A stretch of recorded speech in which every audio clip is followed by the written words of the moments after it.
এক ব্যক্তি একটি দামি হিরে চুরি করার জন্য একটি ভয়ঙ্কর গর্তের মধ্যে দিয়ে যাচ্ছিল। তারপর সে লাফ দিয়ে একটি নিরাপদ স্থানে পৌঁছায়। যদি সে লাফ দিতে না পারত তাহলে তাকে বিষাক্ত পোকামাকড় খেয়ে ফেলতো। এরপর সে ব্যক্তিটা হিরে দেখতে পায় এবং তার কাছে থাকা নকশা বের করে দেখে রেখে দেয়। তারপর সে একটি মশালে আগুন লাগায়া ছায়া তৈরি করে এবং তার শরীরের ছায়া ওই রাস্তার উপর পড়ার সাথে সাথে দুই পাশের রাস্তা একত্র হয়ে যায়। এরপর ওই ব্যক্তি মশালটা তার মাথার উপরে এমন ভাবে ধরে যেন ছায়া তৈরি না হয় এবং এরপর সে ধীরে ধীরে প্রথম ধাপ পার হয়ে যায়। এরপর সে নকশাটা আবার দেখে দ্বিতীয় লেভেল পার হতে যায়। ঠিক তখনই পিছনে একটি শব্দ পেয়ে পিছনে তাকায়। আর ঠিক তখনই দুই পাশে থাকা মূর্তিগুলো এলোপাতাড়ি ভাবে ছুরি দিয়ে মারতে থাকে এবং ছেলেটা সাবধানে সবগুলো মূর্তির কাছে থেকে প্রাণ বাঁচিয়ে দ্বিতীয় লেভেল পার হয়ে যায়।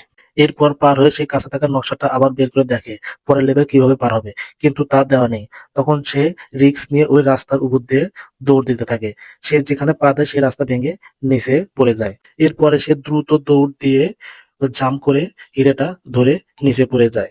নিচে পড়ার সাথে সাথে চারদিক থেকে ভয়ঙ্কর পোকামাকড় গুলো আসতে থাকে, কিন্তু হিরে থেকে আলো বের হওয়ার কারণে সব পোকামাকড় গুলো আবার ফিরে চলে যায়।